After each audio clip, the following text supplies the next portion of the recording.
الحمد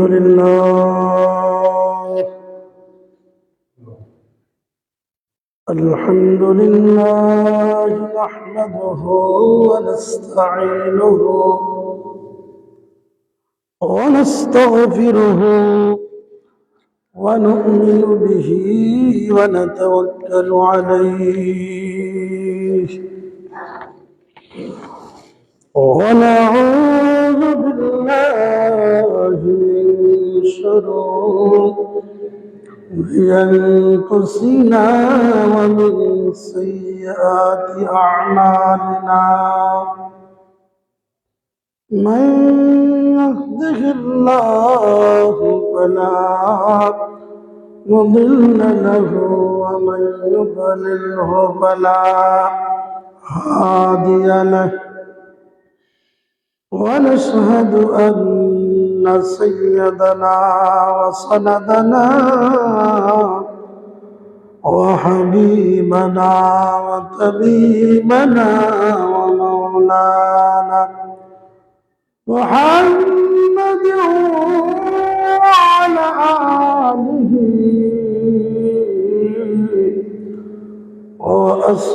وأصحابه وبارك وسلم. قال الله تعالى في كلامه المجيد وفي فرقانه الحميد.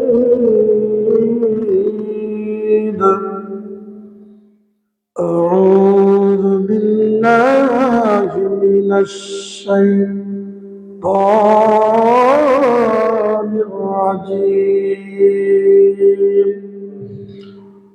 وبفضلك بسم الله الرحمن الرحيم.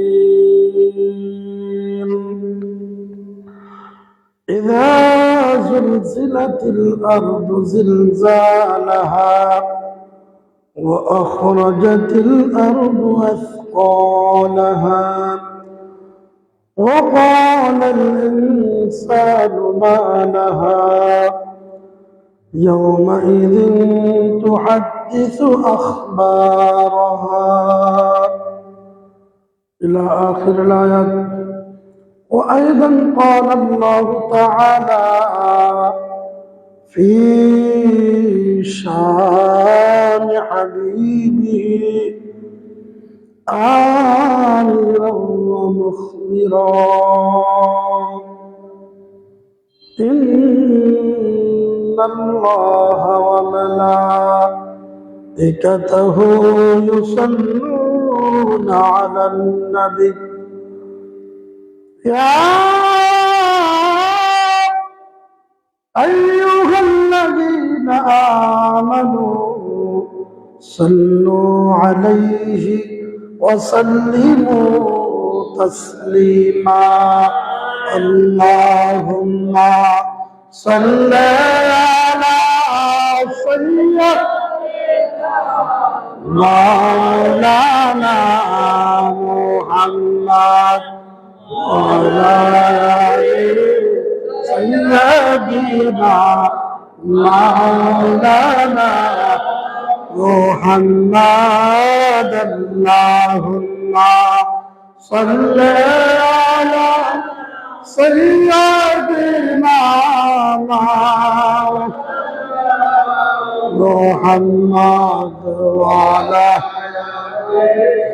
سيدنا مولانا কুন্দিল জানি ডাকাশিবে এই দুনিয়া সারিতে আপন পোশাক খুলে খুলে কাপনের কাপড় পরাইবে। আল্লাহুম্মা সাল্লি سيدنا محمد وعلى بسيدنا مولانا لا إله إلا الله لا إله إلا الله لا إله إلا الله لا إله إلا الله لا إله إلا لا إله إلا الله محمد رسول الله صلى الله عليه وسلم উপস্থিত মুআজ্জিজ মুহতারাম দিগর উলামায়ে কেরাম মুরব্বিয়ান আযম যুবক ভাইরা পর্দানিশী আমার মা বোনেরা সকলের প্রতি আন্তরিক সালাম আসসালামু আলাইকুম ওয়া রাহমাতুল্লাহি ওয়া বারাকাতুহু মহান আল্লাহ জাল্লা শানুহুর দরবারে অসংখ্য অগণিত শুকরিয়া আদায় করছি যে মহান মানিব আজকের এই জামাতুস সানি শরীফের দ্বিতীয় জুমাতে আল্লাহ পাক রব্বুল আলামিন আপনাকে আমাকে দুনিয়ার तमाम ব্যস্ততা থেকে মুক্ত করে আল্লাহর ঘর মসজিদে আসার বসার জন্য তৌফিকটুকু এনায়েত করেছেন সেজন্য শুকরিয়া তান একবার বলি আলহামদুলিল্লাহ। সাথে সাথে দুরূদ ও সালামের হাদিয়া পেশ করছি বিশ্ব মানবতার মুক্তির দিশারি तमाम সৃষ্টি জগতের যিনি রহমত রহমাতুল আলামিন হুজুরপুর নূর নূর মুজাসসাম সাল্লাল্লাহু আলাইহি ওয়াসাল্লামের পবিত্র নূরানী কদম মুবারকে যে রব্বুল আলামিন আমাদেরকে সুস্থতার মতো বড় নিয়ামত দান করেছেন সবাই বলেন আলহামদুলিল্লাহ। মুআজ্জিজ হাজরিন পবিত্র কালামুল্লাহ শরীফের একখানা সূরা আপনাদের খিদমতে তেলাওয়াত করেছি। আল্লাহ রাব্বুল আলামিন যাতে এই আয়াতের উপর দু চারটি কথা বলার এবং সে অনুযায়ী আমাদেরকে আমল করার তৌফিক দান করে সবাই বলেন আমিন। মুআজ্জিজ হাজরিন আল্লাহ পাক রব্বুল আলামিন বলেন ইযা যুলজিলাতিল আরদু জিলজালাহা আল্লাহ রাব্বুল আলামিন যখন প্রবলভাবে পৃথিবী কেঁপে উঠবে যখন এই পৃথিবীটা কাঁপার মতো কাঁপতে থাকবে ওয়া আখরাজাতিল আরদু আসকালাহা তখন পৃথিবী তার বোঝা সমূহ বের করে দিবে বলেন না সুবহানাল্লাহ।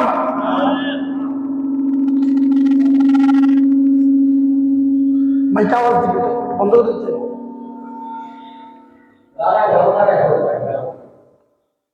পৃথিবী প্রবলভাবে কেঁপে উঠবে ওইগুলো বন্ধ করে জানলা বন্ধ করে দাও মাইক আওয়াজ দেয় মানে ওই যে নিচে লাগাইছে পৃথিবী প্রবলভাবে কেঁপে উঠবে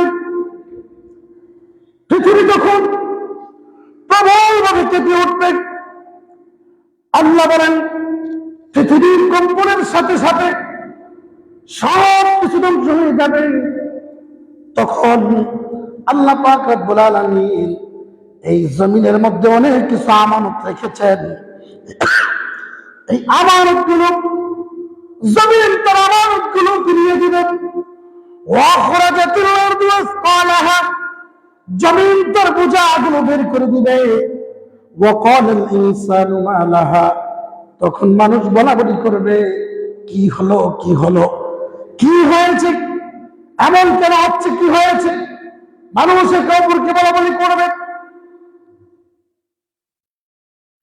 সারা পৃথিবীর মানুষ যে সমস্ত মানুষগুলো মারা যাওয়ার পরে কবরের মধ্যে শায়িত করা হয়েছে কবরের মধ্যে দাফন করা হয়েছে ওই জমিন কিয়ামতের সিংহায় পোক দেওয়ার সাথে সাথে তখন জমিন থেকে জমিনটা যখন প্রবলভাবে কম্পন করতে থাকবে, এমন ভাবে কাঁপবে জমিন, তার ভিতরে যত খনিজ পদার্থ আছে, জমিনের ভিতরে যত স্বর্ণ আছে, জমিনের ভিতরে যত চাবি আছে, জমিনের ভিতরে যত মানুষ গর্ত করা হয়েছে, জমিনের ভিতরে যত মানুষকে কবরস্থ করা হয়েছে, জমিন সমস্ত কিছুকে উপরের দিকে ঠেলে দিবে।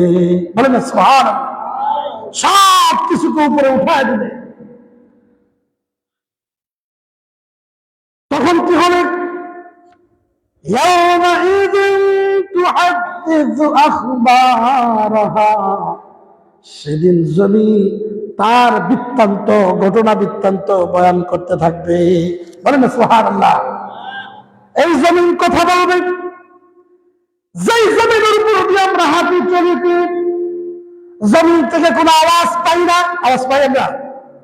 জমিনের মধ্যে কোনো আওয়াজ নাই, জমিন থেকে কোনো আওয়াজ পাই না।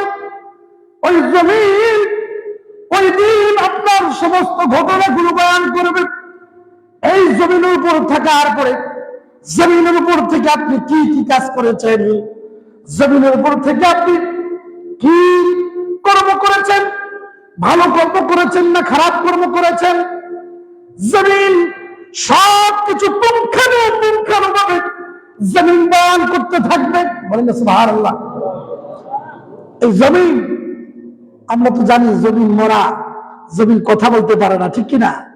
কিন্তু এই জমিন জিন্দা। বলেন না সুবহানাল্লাহ।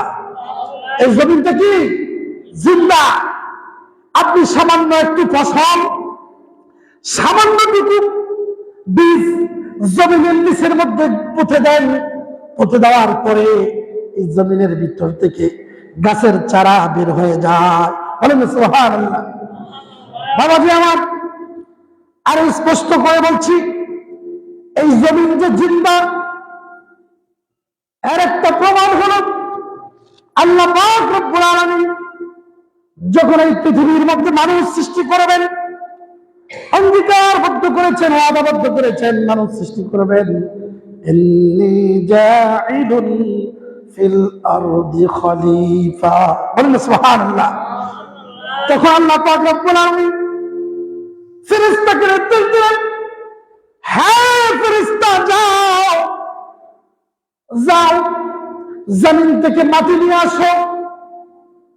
ওই ফেরেশতা যেই মাত্র যাওয়ার পরে জমিনের মধ্যে মাটি যেই মাত্র থাবা দিলেন, মাটি থাবা দেওয়ার সাথে সাথে জমিন একটা চিৎকার দিয়েছে। জমিনের চিৎকার শুনে ফেরেশতা ভয় পেয়ে গেছে। ভয়ে মাটিগুলো পেলে আমার আল্লাহর কাছে চলে আসছে। বলেন না সুবহানাল্লাহ। মাটি আনতে পারে নাই। আমার আল্লাহ বলে, কি ব্যাপার? কাল্লা মাটি এমন ভাবে চিৎকার দিয়েছে, মাটির চিৎকার আমি ভয় পেয়ে চলে আসছি। আল্লাহ, আমার আল্লাহ ডাক দিয়া বলে, হ্যাঁ ফেরেশতারা, তোমাদের মধ্যে কে আছো এই মাটি জমিন থেকে তোমরা মাটি আনতে পারবে? তখন ওখানে ফেরেশতাদের মধ্যে থেকে একজন ফেরেশতা দাঁড়ায় গেলেন, দাঁড়ায় বলতেছেন, আল্লাহ এই কাজটা আমি করতে পারবো। বলেন সুবহানাল্লাহ। ওই ফেরেশতাকে আল্লাহ পাক নির্দেশ দিলেন, যাও যাও জমিন থেকে মাটি নিয়ে আসো। ওই ফেরেশতারা জমিনে যাওয়ার পরে তার হাত দিয়ে জমিনের মধ্যে একটা থাবা দিলেন। এক মুষ্টির মধ্যে, কিতাবের মধ্যে আসতেছে, এক মুষ্টির মধ্যে যতটুকু মাটি নিয়েছে ওই মাটির পরিমাণ ছিল 40 মুঠ। বলেন না সুবহানাল্লাহ। এক মুঠের মধ্যে কত মণ মাটি? 40 মুঠ মাটি এক মুঠের মধ্যে চলে আসছে। বলেন না সুবহানাল্লাহ। এই মাটি নিয়ে আসলেন আল্লাহর কাছে। এই ফেরেশতা হলো আজরাইল। নাম কি? হযরত আজরাইল আলাইহিস সালাম। যেই মাত্র মাটিকে থাবা দিলেন, কিতাবের মধ্যে আসতেছে মাটি এমন জোরে একটা চিৎকার দিয়েছে, চিৎকার দিয়েছে। চিৎকারের সাথে সাথে যে আজরাইল জবাব দেয়, হ্যাঁ মাটি, তুই যতই চিৎকার দিস না কেন আজকে কোনো রেহাই পাবা না। আজকে যত জোরে চিৎকার দাও না কেন রে মাটি, কারণ এটা আমার আল্লাহ পাক রব্বুল আলামিনের নির্দেশ। বলেন না সুবহানাল্লাহ। ওই দিন মাটিকে নিস্তার দেয় নাই, মাটি নিয়ে আসছে। আল্লাহ পাক রব্বুল আলামিন বলে তোমার দ্বারা এই কাজটা করা সম্ভব। বলেন না সুবহানাল্লাহ। আমি দুনিয়ার মধ্যে এই মাটি দিয়ে মানুষ বানাবো, এই মানুষ কিয়ামত পর্যন্ত দুনিয়ার মধ্যে থাকবে না। মানুষগুলো আবার জমিন থেকে চলে যাবেন।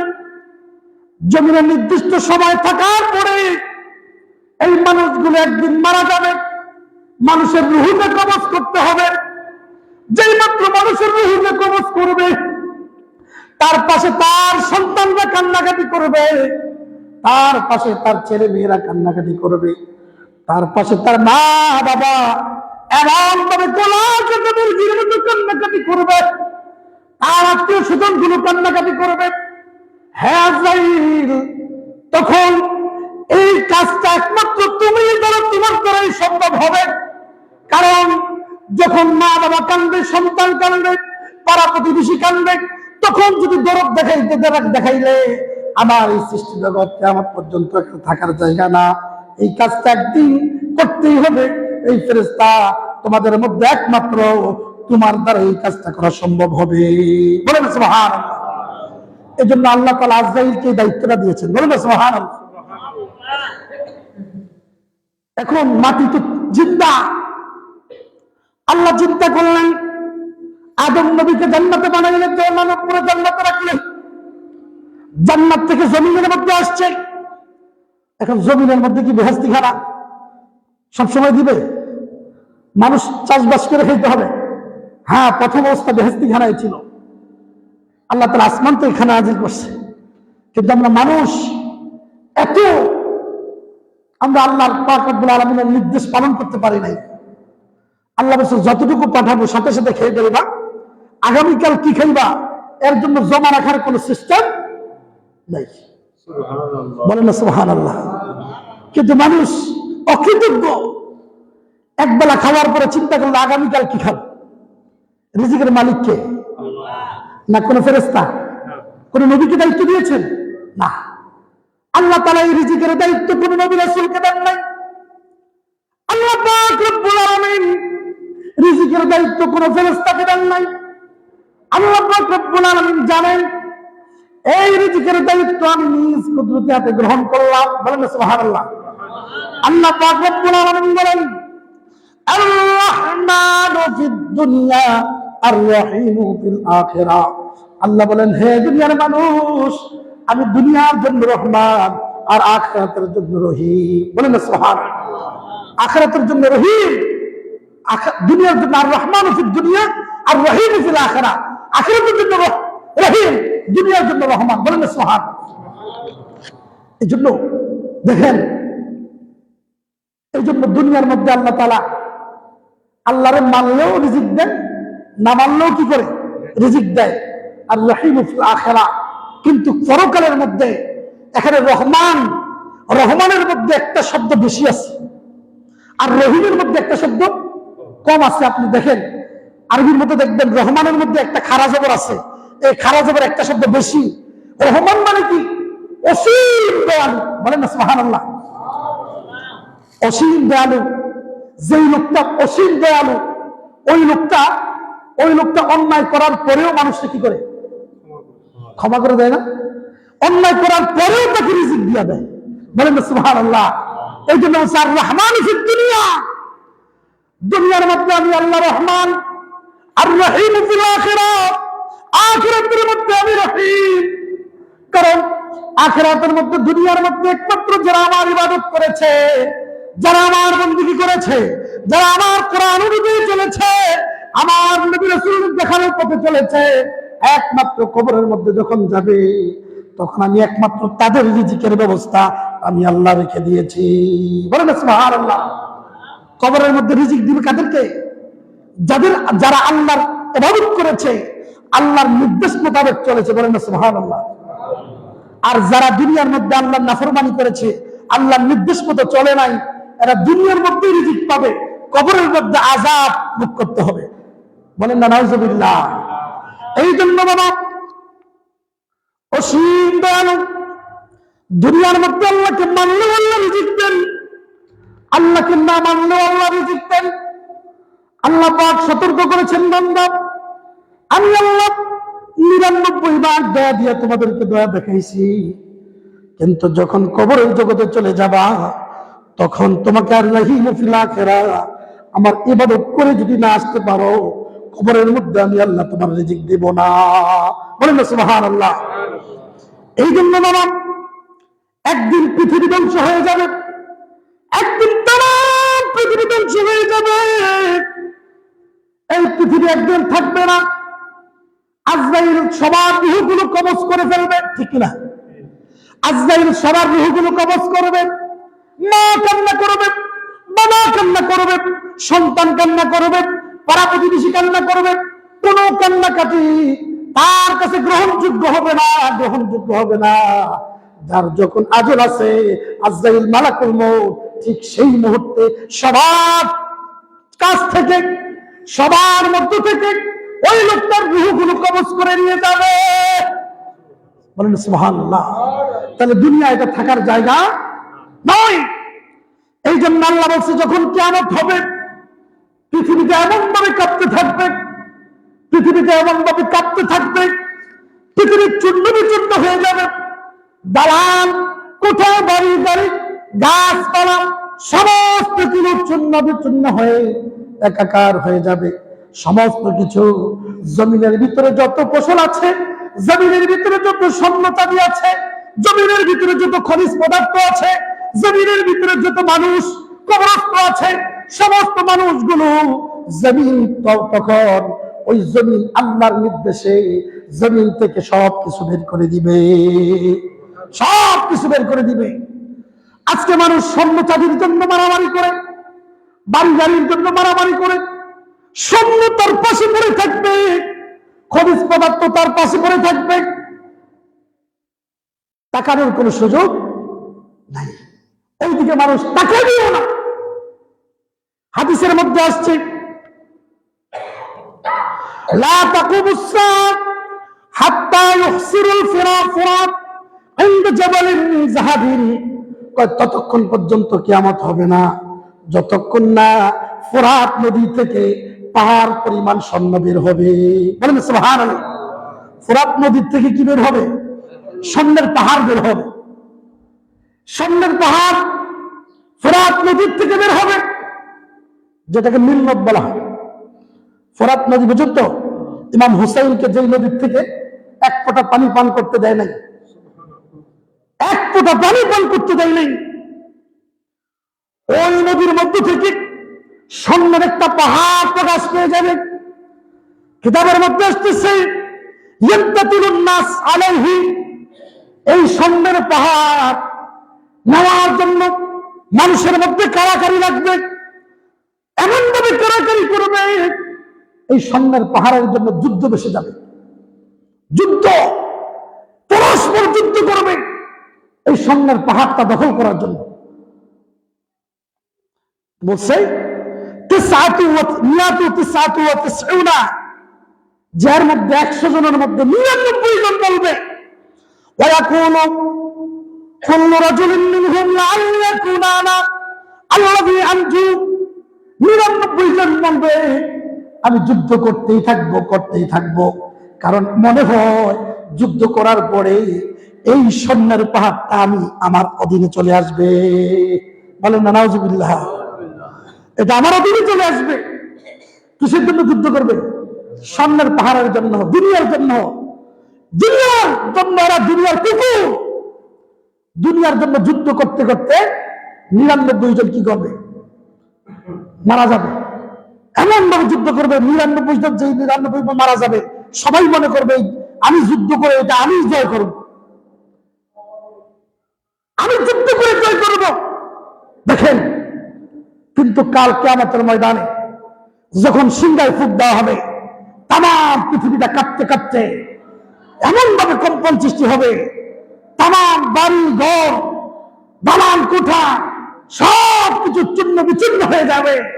জমিন তার সমস্ত আমানত গুলো সেদিন প্রকাশ করে দিবে। জমিনের ভিতরে স্বর্ণ আছে, জমিনের ভিতরে চাবি আছে, জমিনের ভিতরে তেল খনিজ পদার্থ আছে, জমিনের ভিতরে মানুষ আছে, আছে কি নাই? সব মানুষগুলো আবার বের করে দিবে।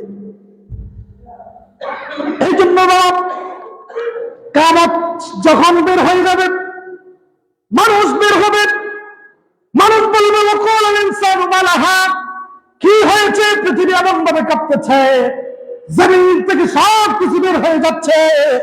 ইয়াওমাইযিন তুহাদ্দিসু আখবারাহা, সেদিন জমিন আপনার আমার পক্ষে বিপক্ষে কথা বলতে থাকবে। বলেন সুবহানাল্লাহ। কিন্তু জমিনকে আমরা, জমিনের ভিতরে আমরা ঘর বানাই, বাড়ি বানাই, এত জমিনের ভিতরে ঘট্ট করি, জমিনের মাটি কাটি, জমিন কোন আওয়াজ দেয়? কোন আওয়াজ দেয় না। কারণটা কি? কারণ যেদিন আজরাইল মাটি থাবা দিয়ে নিয়ে আসছে, আজরাইল মাটিকে এমন ভাবে চিৎকার দিয়েছে, এমন ভাবে চিৎকার দিয়েছে, ওই দিন থেকে আমার আল্লাহ বলেন, এই জমিন যদি কিয়ামত পর্যন্ত এভাবে চিৎকার দিতে থাকে, আমার আদম সন্তান, আমার বনি আদম, আমার বান্দারা দুনিয়ার মধ্যে ফসল বপন করবে, গাছ বপন করবে, রিজিকের ব্যবস্থা করবে, তখন তো জমিন থেকে রিজিকের ব্যবস্থা করতে পারবে না। এই জন্য আল্লাহ পাক রব্বুল আলামিন ওই দিন থেকে জমিনের জবানকে বন্ধ করে দিয়েছে। জমিনের জবান কি বন্ধ। আবার কিয়ামত যখন হবে, জমিনের জবানটা খুলে যাবে। বলেন না সুবহানাল্লাহ। তখন কি বলবে? ইয়াউমাইযিন তুহাদ্দিসু আখবারাহা, জমিন তার বৃত্তান্ত বর্ণনা করতে থাকবে। জমিনের উপর আমরা যদি ভালো কাজ করি, এই জমিন আপনার আমার সম্পর্কে ভালো বর্ণনা দিবে। আর আমরা যদি জমিনের উপর খারাপ কাজ করি, জমিন খারাপ কাজ করে বর্ণনা দিতে থাকবে। বলেন সুবহানাল্লাহ। কেমন? আজকে মনে করেন একদম ভিডিও সহকারে দেখাবে, জমিন দেখাবে, সব কিছু দেখায় দিবে ভিডিও সহকারে। কোন জায়গায় কোন অপরাধ করেছেন, কোন জায়গায় কোন ভালো কাজ করেছেন, সব কিছু জমিন আপনার আমার সম্মুখে তুলে ধরবে। বলেন না সুবহানাল্লাহ। তখন লুকানোর মতো আর কোন জায়গা থাকবে? আল্লাহ বলেন বিআন্না রাব্বাকা হালাহা, জমিন সব কিছু বের করে দিবে। এটা নির্দেশ কার? আল্লাহর। বিআন্না রাব্বাকা হালাহা, এটা আল্লাহ পাকের নির্দেশ। ইয়াউমাইযিন ইয়াসদুরুন নাসু আশতাতান লিউরাউ আমালাহুম, সেদিন মানুষ দলে দলে, সেদিন মানুষ পতঙ্গের মতো তাদের আমলগুলো দেখার জন্য চলে যাবে, তাদের আমলগুলো দেখার জন্য চলে যাবে। ফামান ইয়ামাল মিসকালা যাররাতিন খায়রান ইয়ারা, কেউ যদি একটা জাররা পরিমাণ ভালো কাজ করে, সবগুলো দেখতে পাবে। বলুন সুবহানাল্লাহ। একটা জাররা পরিমাণ যদি ভালো কাজ করে, সেটাও সে কি করবে? ইয়ারাহু, সে দেখতে পাবে। ওয়ামান ইয়ামাল মিসকালা যাররাতিন শাররান ইয়ারা, কেউ যদি জাররা পরিমাণ খারাপ কাজ করে, সেই খারাপ কাজটা সে দেখতে পাবে। এই আয়াত যখন নাযিল হয়েছে, এই আয়াত নাযিল হওয়ার পিছনে একটা কারণ আছে। হ্যাঁ, রাসূলের জামানায় কিছু লোক মনে করত যে ছোটখাটো অপরাধ করলে আল্লাহ কিছু করবে, আল্লাহ বুঝি মাফ দিয়ে দিবে। আবার আরেক দল মনে করত যে অল্প দান করলে, সামান্য দান, এগুলো আল্লাহ কবুল করবে। সামান্যটুকু দান, এটা কি করবেন? আল্লাহ কবুল করবে। কারণ ওই ধনাত্ম ব্যক্তিরা, এদের ধারণা ছিল অন্যরকম, মোটা অঙ্কের দান করতে হবে, সামান্যটুকু 1 টাকা 2 টাকা, এই দানগুলো আল্লাহ কবুল করবে, এটা ধারণা। আল্লাহ তাআলা এদের ধারণাগুলো ধূলিসাৎ করে দিয়েছেন। বলছে ছোট হোক বড় হোক, ভালো যতই ছোট হোক, সব কিছু আল্লাহ তাআলা কবুল করে দিবে। বলেন সুবহানাল্লাহ। মন্দ যতই ছোট হোক, এগুলোর শাস্তি আল্লাহ তাআলা দিবে। এই জন্য তোমরা যত ছোটই কাজ করো না কেন, ভালো কাজ সব কিছু দেখতে পাবে। যত ছোটই মন্দ কাজ করো না কেন, সব কিছু তোমরা দেখতে পাবে। এই জন্য বাবা, পৃথিবী যখন কিয়ামত হবে, এটা কিয়ামতের বর্ণনা। কিয়ামতের সময় এমন ঘটনা ঘটবে, কিয়ামতের পূর্বে কিছু আলামত, গত জুমায় বলছিলাম, অসংখ্য আলামত আছে। তার মধ্যে আরেকটা আলামত হলো ইউশিকু আন ইয়াতি আলান নাসি জামানুন, আল্লাহ নবী বলেন এমন একটা জামানা মানুষের কাছে চলে আসবে, লা ইয়াবকা মিনাল ইসলাম ইল্লা ইসমুহু, ইসলাম অবশিষ্ট থাকবে না, একমাত্র নাম কাওয়াস্তে ইসলাম থাকবে। বলেন না নাউজুবিল্লাহ। ইসলাম থাকবে নাম কাওয়াস্তে, নামে মুসলমান থাকবে, কিন্তু প্রকৃত অর্থে মুসলমান, কামে মুসলমান নয়। মুসলমানরা যে কাজগুলো করতে হয় ওই কাজগুলো তাদের মধ্যে থাকবে, যে কাজগুলো করলে মুসলমান, প্রকৃত মুসলমান বলা হয়, মুসলমান ওই মুসলমানের কাজগুলো থাকবে নাম কাওয়াস্তে মুসলমান, নামে মুসলমান, কামে মুসলমান নয়। এই জন্য বলছে যে ইল্লা ইসমুহু, নাম কাওয়াস্তে মুসলমান থাকবে। ওয়ালা ইয়াবকা মিনাল কুরআন, ওই কোরআন বাকি থাকবে না। ইল্লা রাসমুহু, একমাত্র রসম অনুযায়ী কোরআন থাকবে, ওই কোরআনের রসম, কোরআনের কপিটা থাকবে, কোরআন থাকবে না। তার মানে কি? কোরআনটা মানে, কোরআন মানে কি? কোরআন মানে আল্লাহ তাআলা কোরআন দিয়েছেন ঘরের ভিতরে রাখার জন্য নয়, ঠিক না? আল্লাহকে বলছে কোরআনটা দিলাম ঘরের ভিতরে, তোমার তাকির ভিতরে রেখে দিও। এই জন্য আল্লাহ বলছে হুদাল লিল মুত্তাকিন, আমি এই কোরআনটা দিয়েছি তোমাদেরকে হেদায়েতের জন্য। বলেন সুবহানাল্লাহ। এখন হেদায়েত কি করে পাবে? কোরআন অনুযায়ী চলতে হবে। বলছে যখন কিয়ামত চলে আসবে, কোরআনের যে সমস্ত নির্দেশগুলো ছিল ওই নির্দেশগুলো মানার মতো লোক থাকবে না, শুধু নাম কাওয়াস্তে কোরআনটা থাকবে, কোরআনটা তার কাছে থাকবে, আল্লাহর কালাম, এতটুকু। কিন্তু সাহাবীরা কোন কোরআন গ্রহণ করেছেন, সাহাবায়ে কেরাম কোন কোরআন নিয়েছেন? এরা শুধুমাত্র কোরআন নেন নাই, এরা প্র্যাকটিক্যাল কোরআন গ্রহণ করেছেন। বলেন না সুবহানাল্লাহ। যে কোরআন ছিল এটার জীবনটা কোরআন অনুযায়ী চালিয়ে কোরআনের রঙে রঙিন করেছেন। বলেন না সুবহানাল্লাহ। এই জন্য কোরআনটা শুধুমাত্র নাম কাওয়াস্তে দেওয়া হয় নাই, বলছে আমার কোরআন, কোরআনের যে রং, এই কোরআনের রঙে তোমার জীবনকে সাজাও। বলেন না সুবহানাল্লাহ। আল্লাহ বলছে আকিমুস সালাহ, নামাজ কায়েম করো। নামাজ কায়েম করো মানে কি? নামাজ কায়েম করো মানে নিজে নামাজ পড়লাম, এটার নাম নামাজ কায়েম, এটার নাম কায়েম নয়। মনে রাখবেন, আকিমুস সালাত নামাজ কায়েম করা আর নামাজ আদায় করা, এর মধ্যে পার্থক্য আছে কি নাই? নামাজ আদায় করা মানে আপনি নিজে আদায় করলেন, আর নামাজ কায়েম করা মানে কি? আপনি নামাজ পড়তে হবে, আপনার স্ত্রী নামাজ পড়তে হবে, আপনার সন্তান নামাজ পড়তে হবে, আপনার ঘরের পরিবার নামাজ পড়তে হবে, এটা হলো কায়েম। আর আপনি বলছেন আমি তো পড়লাম, আমার সন্তান পড়লে পড়ুক না পড়লে নাই, আমার স্ত্রী নামাজ পড়লে পড়ুক না পড়লে নাই, এটার কিন্তু নামাজ আকিমুস সালাত নয়। আল্লাহ তাআলা বলে নাই তুমি নামাজ পড়ো, আল্লাহ বলছে আকিমুস সালাত, নামাজ কায়েম করো। বলেন সুবহানাল্লাহ। আজকে কোনটা আছে? আজকে নামাজ আমার নামাজ, আমার পরিবার নামাজ পড়ছে কি নাই তার কোনো খবর নেওয়ার কোনো সময় আছে কি নাই? এখন কেউ কোনো পুরুষ বলতে পারবে যে আমি নামাজ পড়ছি, আমার পরিবার নামাজ কেন পড়ে নাই? ঘরের মধ্যে জবাবদিহিতা করছে কেউ নাই? হায় হায়, আফসোস। এই জন্য এটার নাম আকিমুস সালাত নয়। আল্লাহ একবার নয়, দুইবার নয়, কোরআনের 82 জায়গায় বলেছেন আকিমুস সালাত, আকিমুস সালাত, আকিমুস সালাত, আকিমুস সালাত। বলেন সুবহানাল্লাহ। তাহলে কোরআনটা কি আছে? শুধু নাম কাওয়াস্তে কোরআন আছে, কিন্তু কোরআনের আমল আমাদের কাছে নাই। কোরআন আছে, আমল নাই। আল্লাহ পাক রব্বুল আলামিন কেমন গুসা হবেন, কেমন গুসা হবেন কিয়ামতের পূর্বে যখন কোরআন থাকবে, আমল থাকবে না। আল্লাহর নবী বলেন যে কেমন হবে, মানুষের অবস্থা কেমন হবে। আসমান থেকে গজব, এমন ভাবে গজব নাজিল হবে। কেমন গজব?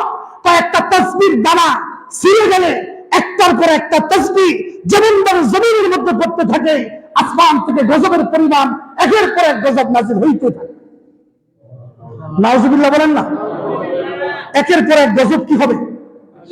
আসতেই থাকবে, আসতেই থাকবে, আসতেই থাকবে। জমিনের মানুষগুলো গজব, জমিনের মানুষগুলো দিশাহারা হয়ে যাবে। সমস্ত মানুষগুলো দিশাহারা হয়ে যাবে। কেমন অবস্থা হবে আমার নবী বলেন, ওয়াল্লাযী নাফসি বিয়াদিহি লা ইয়াযহিবু দুনিয়া ইল্লা ইয়ামুররু রাজুলু আলা কবরিহি ফায়াতামাররাগু আলাইহি। মানুষ যখন কবরের পাশ দিয়ে যাবে, এটা কিয়ামতের আগের কথা বলতেছি, ততক্ষণ পর্যন্ত কিয়ামত হবে না যতক্ষণ না একটা মানুষ কবরের পাশ দিয়ে যাবে, যেই মাত্র কবর দেখবে ওই কবরের পাশে নিজে একটা গড়াগড়ি দিবে। মাটির মধ্যে কি করবে? মাটির মধ্যে গড়াগড়ি দিবে। মাটির মধ্যে কি করবে? মাটির মধ্যে গড়াগড়ি দিবে কবরের পাশে। ইয়াতামাররাগা আলাইহি, মাটির মধ্যে সে গড়াগড়ি দিবে। ওয়ায়াকুলু, সে বলবে, ইয়া লাইতানি কুনতু মাকানি সাহিবি হাযাল কবর। হায় আফসোস, এই কবরটা যদি আমার হইতো, এই কবরটা যদি কার হইতো? আমার হইতো। আমি যদি এই কবরের মধ্যে থাকতাম, আমি যদি দুনিয়ার থেকে আগে চলে যেতাম, এই কবরবাসীরা যদি আমি হইতাম, আমার জন্য কত ভালো হতো। কারণ দুনিয়ার মধ্যে ফিতনা, দুনিয়ার মধ্যে গজব, দুনিয়ার মধ্যে আযাব এমন পরিমাণ আসতেই থাকবে, মানুষ দিশেহারা হয়ে যাবে, মানুষ বেকার হয়ে যাবে, মানুষ বেসাল হয়ে যাবে, মানুষ পালানোর কোনো জায়গা পাবে না, মানুষের কান্না দেখার মতো কোনো লোক থাকবে না। হাদিসের মধ্যে আসছে, মানুষ কবর দেখলে কবরের পাশে গড়াগড়ি দিবার, কান্দে চোখের পানি ছেড়ে দিবা, হায় আফসোস, আমি যদি আগে মরে যেতাম, আমি যদি আগে এই কবরবাসীরা যদি আমি হইতাম, আমার জন্য কত ভালো হতো। বলেন না নাউজুবিল্লাহ। কেমন বেকারাম, কেন বাবা? এই কারণটা কেন? ইসলাম থাকবে, ইসলামের কাজগুলো চলে যাবে, ঠিক কিনা? আজকে অসংখ্য মানুষ আমরা নামে মুসলমান, ঠিক কিনা? আমরা অসংখ্য, আমরা মুসলমান, নামে মুসলমান। এরপর আরেকটা কথা আসছে যে হ্যাঁ, আখির জামানার মধ্যে মসজিদ বাড়বে। কি বাড়বে? মসজিদ বাড়বে। কেমন বাড়বে? মাসাজিদুহুম আমিরাতুন, মসজিদগুলো জাঁকজমকপূর্ণ হবে। জাঁকজমকপূর্ণ কখন হয়? যখন মুসল্লি বাড়ে, ঠিক না? মুসল্লি কমলে কি জাঁকজমকপূর্ণ হয়? মুসল্লি বাড়বে। আচ্ছা আপনারা বলেন তো, আপনাদের বাবা চাচারা এদের আমলে যে মুসল্লি ছিল মসজিদের মধ্যে, এখন মুসল্লি বাড়ছে না কমছে? বাড়ছে, ঠিক না? অবশ্যই বাড়ছে। আগে এত মানুষ কিন্তু মসজিদে যাইতো, ইমান ছিল পাকা, মসজিদে না যাইলেও ঘরে পড়তো। যারা মসজিদে যাইতো যত দূরে হোক, যদি 1 মাইল দূরে হইতো, হ্যাঁ মসজিদে না যায় নামাজ পড়তো। এই জন্য রাসূল বলেছে, কিয়ামতের পূর্বে মাসাজিদুহুম আমিরাতুন, কিয়ামতের পূর্বে মসজিদগুলো জাঁকজমকপূর্ণ হবে। ওয়াহিয়া খারাবুম মিনাল হুদা, মসজিদে মুসল্লি থাকবে ভরপুর, মুসল্লির মধ্যে জাঁকজমকপূর্ণ হবে, কিন্তু হেদায়েত থাকবে। আজকে মুসল্লি আছে কিন্তু হেদায়েত নাই, হেদায়েত নাই। আরে থাকবে কি করে? ইসলামের যে রসমগুলো আছে, কোরআনের যে আমলগুলো আছে, কোরআনের আমলগুলো আমাদের মধ্যে নাই। কোরআন আছে, কোরআনের আমল নাই। ইসলাম আছে, ইসলামের কাজ আমাদের মধ্যে নাই। এই জন্য আমাদের মধ্যে ইসলাম আছে, কাজ নাই, কোরআন আছে, আমল নাই। এই জন্য আসমান থেকে গজব একটার পর একটা নাজিল হইতে থাকবে। একটু চিন্তা করে দেন তো আগের ইতিহাস। রাসূল বলছেন, তোমরা তোমার প্রতিবেশী যারা আছে তাদের খবর নাও। কেমনি খবর নিবা? যখন তরকারি রান্না করবা, তরকারির মধ্যে একটু ঝোল বাড়ায় দাও। বাড়ায় দিব, তখন পাড়া প্রতিবেশীর মধ্যে কারা কারা আজকে ভালো তরকারি রান্না করতে পারে নাই, তাকে একটু তরকারি দিয়ে দাও। বলেন না সুবহানাল্লাহ। আচ্ছা বলেন, আপনার পরিবারের জন্য 3 জন 4 জন 5 জনের জন্য তরকারি রান্না করছেন, একটু ঝোল বাড়ায় দিলে আরেকজনে খাইতে পারে না? দেখেন রাসূল কত সুন্দর বিজ্ঞানিক ফর্মুলা আমাদেরকে দিয়েছেন যে একটু ঝোল বাড়ায় দাও। তোমার কোন প্রতিবেশী অভুক্ত আছে? অনেক প্রতিবেশী আছে ভালো তরকারি রান্না করতে পারে নাই, শুধু ভাত রান্না করে আছে, কি দিয়ে খাবে? চিন্তা অস্থির। আল্লাহু আকবার। আমি গত সপ্তাহে একটা কিতাব পড়তেছি, কিতাবের মধ্যে একটা ঘটনা আসছে। ঘটনা হচ্ছে, আল্লাহ তাআলা যখন তামাম মাখলুকাত সৃষ্টি করলেন, কি করলেন? মাখলুকাত সৃষ্টি করার পরে যখন আল্লাহ তাআলা সৃষ্টি শেষ, তখন একটা দাঁড়ায় গেলেন, একটা সৃষ্টি দাঁড়ায় গেলেন। এটা হলো রক্তের সম্পর্কীয় বন্ধন। রক্তের সম্পর্কীয় বন্ধন উঠে দাঁড়ায় গেলেন। হ্যাঁ, তুমি কেন দাঁড়াইছো? আল্লাহ, তোমার কাছে আমার একটা পরিবার, আল্লাহ, মানুষ যাতে আমার সম্পর্ক ছিন্ন করা থেকে বিরত থাকে। আমার আল্লাহ পাক ডাক দিয়া বলেন, যাও, তোমার কবুল করলাম। যারা তোমার সাথে সম্পর্ক ছিন্ন করে, আমি আল্লাহ পাক রব্বুল আলামিন তার সাথে সম্পর্ক ছিন্ন করে দিব। বলেন না সুবহানাল্লাহ। এই জন্য রক্তের সম্পর্কে আত্মীয় স্বজনের সাথে যাদের সম্পর্ক ছিন্ন হয়েছে, তারা মনে করে যত নামাজ পড়ুক, যত রোজা রাখুক, যত হজ করুক, যত যাকাত দিক, আর নামাজ পড়তে পড়তে কপাল কালো করে ফেলে, তাদের নামাজ কবুল হবে? অনেক একটু চিন্তা করেন, দেখেন তো, আমাদের অনেক রক্তের আত্মীয় স্বজনগুলো, রক্তের মানুষগুলোর সাথে আমাদের কোনো যোগাযোগ বছরের পর বছর হয়ে গেছে, তাদের সাথে আমাদের যোগাযোগ নাই। আর এই ফুলসিরাতের ফুল জগৎ পাড়ি দিবেন, অনেকটা গেট আছে, একটা গেট রক্তের সম্পর্কে আত্মীয় স্বজনের সাথে যোগাযোগ রক্ষা করা। আপনি যদি ওই সমস্ত রক্ষা করতে না পারেন, আল্লাহ বলছেন ওই লোকটা জান্নাতে যাবে লা ইয়াদখুলুল জান্নাতা কাতিউন। আল্লাহ নবী বলেন, যারা রক্তের সাথে আত্মীয় স্বজনকে চিহ্ন করবে, এরা জান্নাতে যাবে না, এরা জাহান্নামে যাবে। কোথায় যাবে? জাহান্নামে। এরা জান্নাতে যাবে না। এই জন্য বাবা দেখেন, এরপরে হচ্ছে যে যার সাথে যা তোমার সাথে যারা সম্পর্ক চিহ্ন রাখে, আমি আল্লাহ তার সাথে সম্পর্ক চিহ্ন করবো। তোমার সাথে যারা সম্পর্ক রাখে, আমি তার সাথে সম্পর্ক রাখবো। বলেন সুবহানাল্লাহ। হয়তো আমল কম হতে পারে। আচ্ছা বলেন, আল্লাহ যদি আমাদের সাথে থাকে, আর কোনো ভয় আছে? কোন ভয় আছে? এই জন্য মনে রাখবেন, অনেক সময় এই কাজগুলো এখন উঠে গেছে। আগে আমাদের মা বোনেরা, আমাদের দাদিরা দেখতাম একটু তরকারির মধ্যে ঝোল বেশি করে দিয়ে কাপড়ের আসলে নিচে করে অনেক তাড়াতাড়ি বেশি গিয়ে, কি রান্না করছো জিজ্ঞেস করছো, কি রান্না করছো? আজকে কিছুই রান্না করতে পারি নাই, কিছুই নাই, এই তরকারিটাকে ভাত খাই। আজকে এগুলো দেখা যায়? আজকে নাই। আফসোস, আল্লাহ পাক রব্বুল আলামিন যাতে এই আযাব ফিরে আসবে না, আল্লাহ পাক রব্বুল আলামিন যাতে আমাদেরকে ভালো আমল করার তৌফিক দান করে, সবাই বলেন আমিন। কোরআন অনুযায়ী চলার তৌফিক দান করে, সবাই বলেন আমিন। ওয়া আখিরু দাওয়ানা আলহামদুলিল্লাহি রাব্বিল আলামিন। যারা সুন্নাত পড়েন না, তারা তোমরা জুমা আদায় করে।